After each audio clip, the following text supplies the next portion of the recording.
A new facility focusing on children with autism spectrum disorder and other behavioral challenges just opened here on the campus of Missouri Southern. Joining us today on Newsmakers is Dr. Ayla Schmick, Director of the ACACIA Center. Thanks for joining us. Thanks for having me. So tell us what ACACIA means. What do the letters stand for? Yeah, so acacia is actually a tree found in Africa and Australia, and really it's kind of a communal point. You can think of it almost as the tree in The Lion King, where Rafiki lives. And so it's this really kind of communal spot that has many uses for the different animals. Its wood is used and is harvested for many different things. And we thought, what a great representation of what our center is. It's a communal spot for many different folks to come in and help receive services, as well as having multiple uses. And so Provost Hackett was the one who actually came up with the acacia tree idea. And then I thought, well, let's make it stand for something. And so it represents our values, which are academics, community, advocacy, inclusivity, commitment, and acceptance. It is a long name, it is a unique name, but we thought it represents us well and that we are a unique provider here in our area. It's a fabulous idea. Who came up with the idea to have a center like this? Yeah, so there was a small group of individuals who got together who, as they were creating our ABA program here on Southern's campus, and saw the need of individuals to be able to go out and provide services in our community. And they saw that we had an opening in Taylor Hall that used to be the Child Development Center and thought, what a perfect spot of potentially opening up a center. And so really it was those folks who saw the need in our area, who heard about all the wait lists that we have of services and all the individuals that are in need, and thought, why not do it here? Sure. And so that's kind of what started this process. And, you know, it's been quite a few years in the making to get us to where we are now, but we're excited to be here. And so this is a place where students can participate. How are the students involved? Yes, absolutely. Students can be involved in a couple of different ways. First and foremost, they can come and work at the center. And so if they're interested in helping individuals and kind of exploring the field of behavior analysis, they are more than welcome to reach out to me, and we can get them set up to work in our center and working with these individuals on a variety of skills. We also have a lot of students that do internships, and so this could be a site where they can work on internship and accrue those hours that they need for their degrees. And what degrees are specific to this? What study? Yeah, right now we have a lot of students that are in the psychology department, as well as the behavior analysis certification. We also have quite a few students from teacher education because they see the utility of these skills going into the classroom. We have a few kinesiology students thinking about how they can work with their clients in the future and adapt kind of our principles and procedures to those clients, as well as social work. So really there's a lot of different areas that students can be working on their degrees and use that at our center.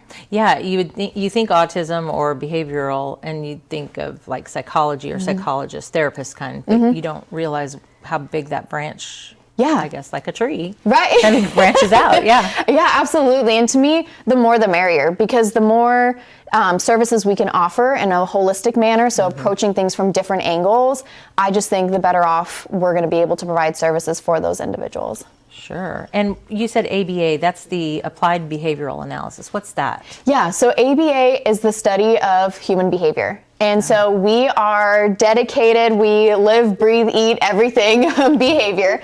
And so we are looking at the relationship between a behavior and its environment, and then seeing what can we do modification-wise to the environment, to the consequences that follow the behavior, to then either increase the behavior, to maybe decrease the behavior that maybe is a little more problematic that we don't really want around, as well as maintaining behavior over time. So really it's looking at how we can modify the environment to have an impact on that individual's behavior. Okay. And so can anyone study in the center? So say you have somebody in your family that has autism.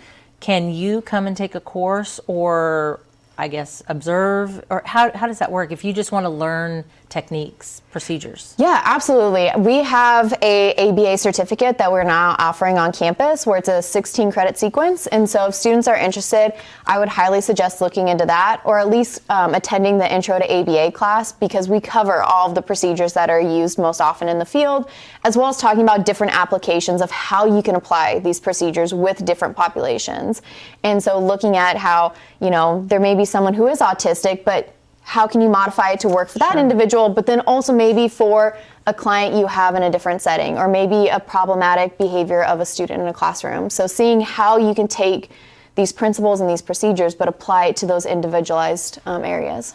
Yeah, and for me, I was always curious, like you said, behavior. What causes us to do what we do? Is that something that you teach? Or? Oh, yes. Oh, yeah. That's the core of kind of understanding behavior analysis, is knowing why someone is doing what they're doing. And that's really what got me hooked in the field, is because it's like, that makes sense now. Now I get why I do these things. I get why, my brother does this and things like that. So that's really at the heart of what we do, is understanding not only the individual and what it is that they need, but seeing how those behaviors are interacting, how we can work with that environment, and how we can work with that individual to make socially significant impacts on their behavior. Yeah, that's curious. And I think everybody is interested in something along that, like, why do I do what I do? So are the services for any age group, or is it just for children? How does that work? Yeah, so really, ABA in the past couple of years, our bread and butter has been autistic children at those younger ages. However, my vision with the ACACIA Center and kind of what we worked on as a team is that we want this to be anyone. So we don't require a diagnosis. So you don't have to have a diagnosis to receive our services. And we don't want an age gap or age cap. We want it to be, from 3 to however old it may be, because those are all individuals who tend to be missing out on services because they either age out of the school system, or maybe they don't have a diagnosis, so they can't receive any services. So we wanted to kind of do away with that so we can be open to as many individuals as possible. Yeah, that's thing is the aging out of the system. That reminds me a lot of like foster kids. And, maybe they're in foster care because of circumstances from their home life, but then the reason they remain in foster care is because of their age and their behaviors. Yeah. And then once they get out of the foster care system, they're kind of on their own. Right. And it's hard to, get them the services they need. Yeah. Can I guess anybody bring a family member there, or how does that work? What's the sign up process? Yeah, so right now it's just they reach out, either they call the ACACIA Center or they'll email our ACACIA Center. We also have a Facebook page that individuals can look up and message us, and we can get into contact there. We'll kind of figure out who is the individual that's needing services, what is it they need, make sure that it's the right fit, that we can offer those services that they need. And then right now, again, we're waiting for one last green light to be able to start providing services, but we are working on getting individuals signed up so that as soon as we get that green light, we can start bringing folks in and giving those services. And that green light is about insurance, right? Tell us how that works with people seeking service. Can they use their insurance, or what's that? Yeah, so right now we are working on insurance. So to kind of get things started, we are starting with private pay, where if you are affiliated with MSSU as a student, staff, or faculty, it's a decreased, so it's a discount for MSSU affiliates at $45 an hour. If you're a community member, it'd be $60 an hour. And we're very flexible with our scheduling and meeting those needs, because we know life happens and that we always can't make it every Tuesday at this time. And that's one of our goals, is to be flexible to work with others. And so right now we are doing private pay, but we are in the works of getting insurance coverage, specifically looking at Medicaid, because there's a lot of individuals who have Medicaid that aren't receiving services. And so that's really our first priority, is getting on that. Yeah, that's a huge gap for all disciplines of healthcare, because the Medicaid doesn't pay a lot, and so a lot of providers don't accept it. Exactly, and because of that, there's so many individuals that are either sitting on wait lists or are just at home not receiving any services at all because no one can accept that insurance. So that's definitely a group that we want to target and focus on as well. Well, that's great. Well, we'll be right back with Dr. Ayla Schmick, Director of the ACACIA Center, and talk more about the need for mental health and behavioral services in the area. Stay with us. Mental health and learning disorders don't discriminate. I was about 11 years old when I started realizing there was something a little bit off.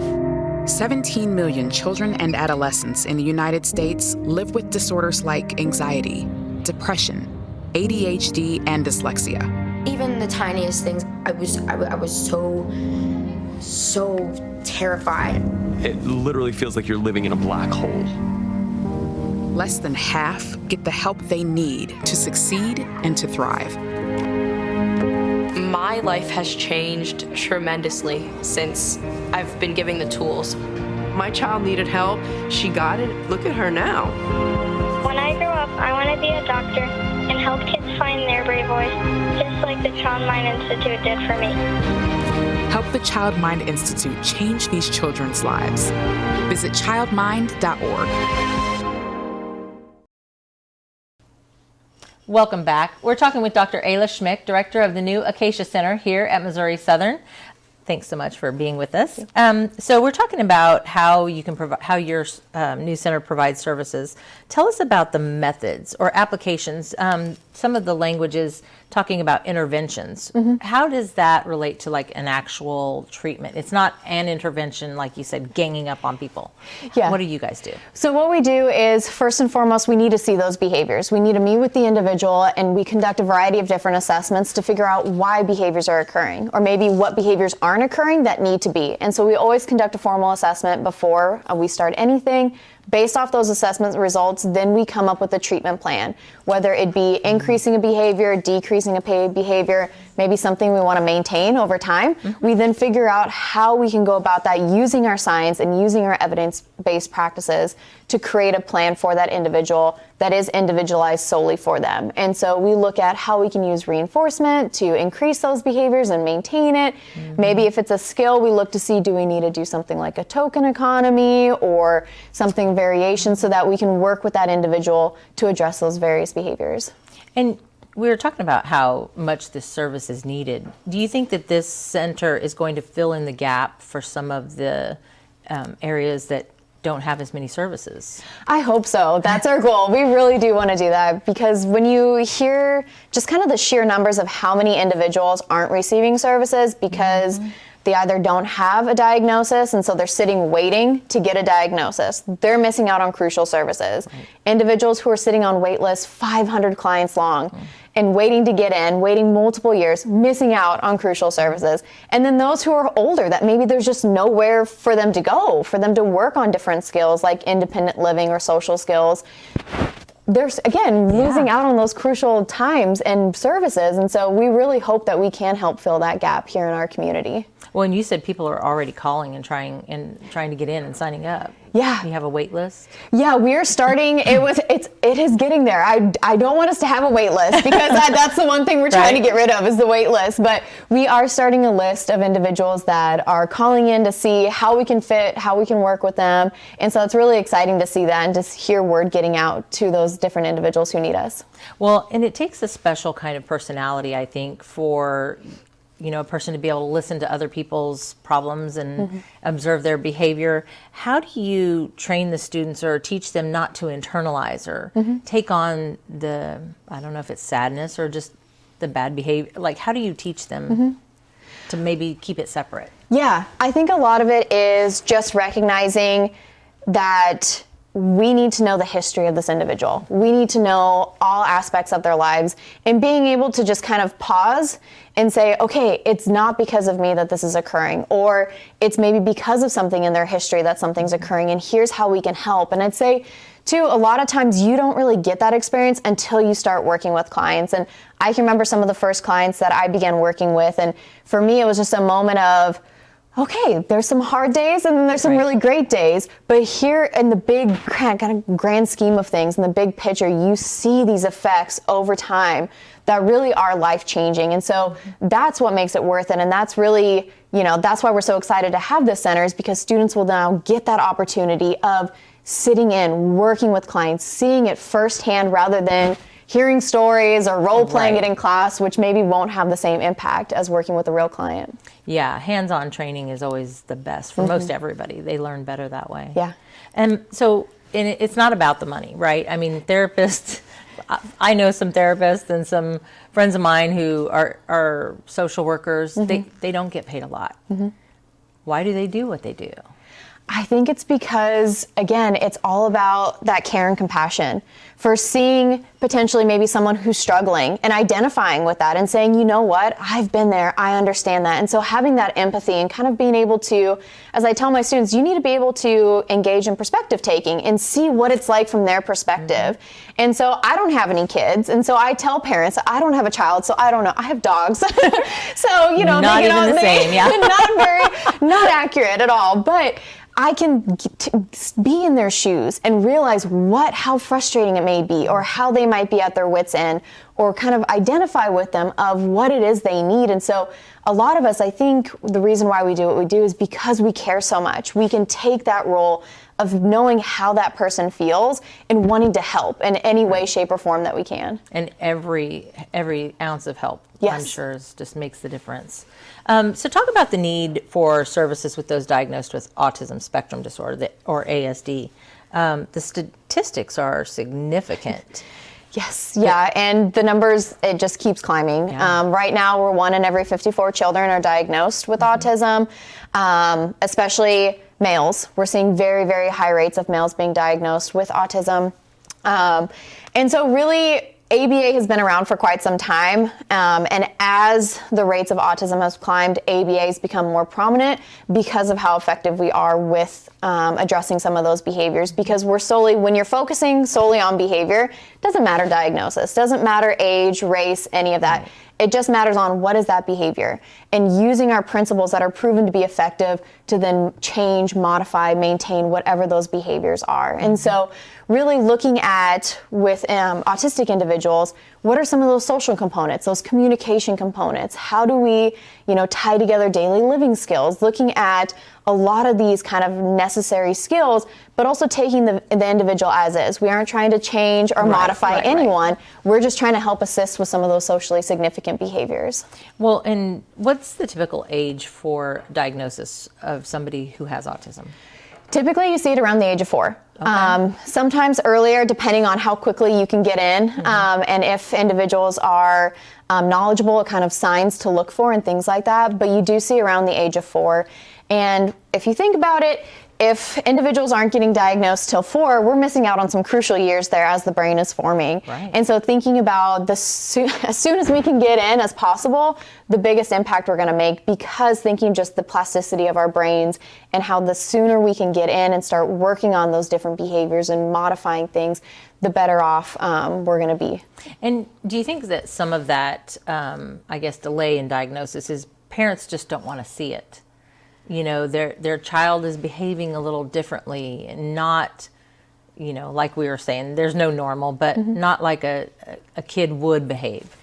And I think a lot of times there is that, but I think too, it's just sometimes things go unnoticed. Sure. And it's not until maybe they're 4, 5, 6, and a lot of times too with autistic individuals is they hit around 4, 5, 6, and they start to regress. And so it's really around that time that you notice some of those things where all of a sudden their child stops talking and isn't communicating anymore. So thinking about too, just developmentally wise, you might not pick up on some of those things until they're older. And so again, just being cognizant and aware of that and having resources to ask and find out these questions, and to find resources of how do you even go about, what are things to look for, is always going to help.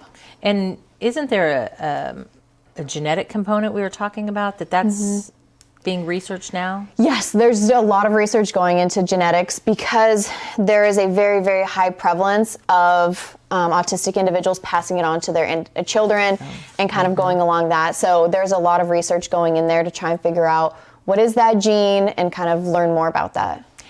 And I guess that would make sense if more people are being diagnosed with autism and then they have children, then their children are likely, and so they have 2 kids and both kids have autism. So that makes sense that the numbers would continue to increase. Yep. And I was doing some research on this about autism and how it relates to movie characters. And thinking back in my mind, the first one I can remember is in Rain Man. And how sometimes movies, they create stereotypes as well as, they perpetuate them. So talk about how most autistic people are not savants.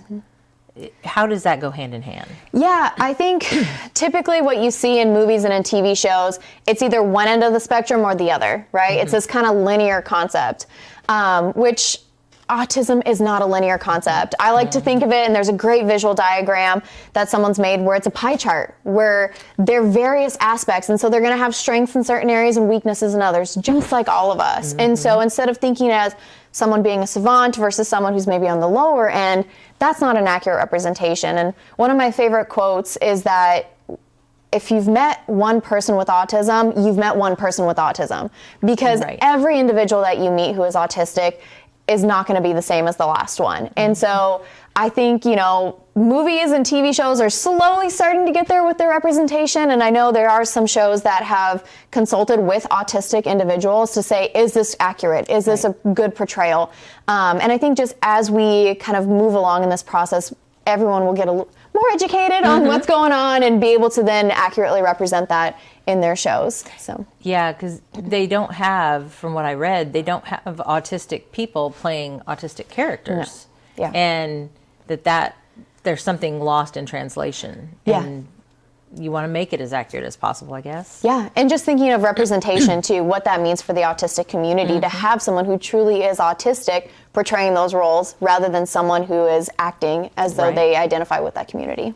And are there services for parents or caregivers to have them maybe come in and learn how to deal with this? Yeah, absolutely. So we have an observation room set up in our center so that if parents and caregivers want to sit in and watch what we're doing in session, they can do that. So then they can take those principles with them home.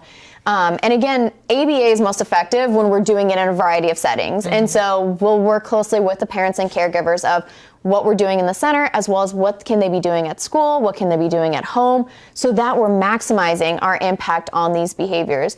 And I'm hoping that as we kind of get started, we can create parent support groups so that parents can get together and talk about struggles and talk about things that are going on that maybe I wouldn't understand because I'm not a parent, and so thinking about what they can do for each other, as well as trainings and workshops that we can provide, just again to address some of those hot topic areas that all parents face. Yeah, because it puts a big strain on a family when there's children or a child that needs that extra special attention. And I know it's hard on families. So what would you give, or the advice, I guess, would you give somebody who maybe needs to reach out but is afraid to? I would say there's a variety of different ways. If you're uncomfortable calling our center, then you can always email. You can always reach out via Facebook or social media and get a hold of us. Or you can even swing by and come visit me. I'm typically in the ACACIA Center. If I'm not there, I'm in my office in the psychology department. And so if someone, maybe you have a question of, I don't know whether this would work for me or not, or maybe would this work for my child, feel free to reach out and contact me, and we can discuss about that and see maybe if this would work or if there's other resources that I can help that individual find. And is this something, I guess obviously you're passionate about it. Do you hope to continue this for a while, a long time? Yes, I hope so. I hope this is something that we can create that is self-sustaining so that it'll maintain over time. Just because thinking about what this means for our community, as well as for our students, I just think it's so crucial that we have services like this on our center, on our campus that we can offer. Well, and it seems to be that when Southern starts a program, it becomes legacy. So, really, you're starting a legacy for those to come, and autism won't be treated as such a big thing anymore. It'll just be part of the norm. Yeah, and I just think too, again, with this being an applied behavior analysis center, we're looking at all behavior. So even if we see those rates of autism decline, we still can provide those services to those who maybe have challenging behaviors, or those who want to work on a skill, or maybe someone who just wants to work on becoming more independent and things like that. So I feel like even as kind of times change and things shift, we still should be able to have that legacy and be able to have that longevity, because again, our focus is on human behavior. Wow. And I think that students who get involved in classes like this, maybe it's going to create like a lifelong love of helping people. Yeah. Like the service heart, if you will. Yes, absolutely. And I've had students who were in kinesiology that were just like, we don't want to go into the field of ABA, but we see how we can use this. And that to me is what it's all about, because, understanding that ABA isn't for everyone, but knowing that when you understand human behavior, it just changes your perspectives and working with others and understanding why things occur and things like that. So I really think there's a lot of utility in knowing just the basic understanding of behavior analysis. And so, which I think, again, can be applied to so many different aspects of an individual, whether they go into business or, a helping profession, things like that. And do you guys foresee in the future, obviously you're still just getting started with this, but maybe will you do home visits? Is that going to be a thing? Because I know some caseworkers do that. Mm-hmm. Yeah, I don't know. We're going to see how we grow. And as we expand, that might be something that we can reach out into and doing in-home services. I know we've had some school districts reaching out to see if we can go and consult with school districts, which I just think is a fantastic opportunity, not only for collaboration, but for our students to see what that aspect of it is like, of going to a school and kind of that consulting bit. So I can see us growing to potentially having that, but as of right now, we're just going to maintain as a center base. Yeah. Well, and I remember when my son was in I want to say 4th grade, his teacher was like, "Oh, he's out of control. You need to get him on some medicine or whatever." And I asked a friend who is also a teacher, and she's like, 4th graders are 4th graders. And she probably has a classroom full of 4th grade boys who are just as out of control and crazy. So how do you know as a parent, and I guess you're not, so you said, so you may not, but what do you advise parents if somebody tells you? How do you go from there? My kind of personal belief is that we should always try things before going to medication. And so for me, and that's what I tell my students too, is that we need to make sure we're trying everything we can within our realm of our science and what we know to be evidence-based, to try that first. And then if things aren't changing and if we cannot figure out why that behavior is occurring, then looking at the medical side of it and consulting with pediatricians or whoever it may be to say, we don't know what's going on here. We might need to look into alternatives. So I would always say, and I would advocate, first and foremost, trying different realms of maybe getting a behavior analyst in there to kind of see what's going on before kind of going to that medication route. And that's where you guys come in. Yeah. Well, I really appreciate you taking time to come on the show. Thank you so much. I appreciate it. We're excited for your future. Thanks. I want to thank Dr. Ayla Schmick with the ACACIA Center here at Missouri Southern. If you or someone you know needs assistance, you can contact the ACACIA Center at 417-625-3060, or you can email them at acaciacenter@mssu.edu. This is Newsmakers on KGCS TV from the Ruth Copeland Studios here at Missouri Southern State University, and I'm Bobby Potroff. We'll see you again soon.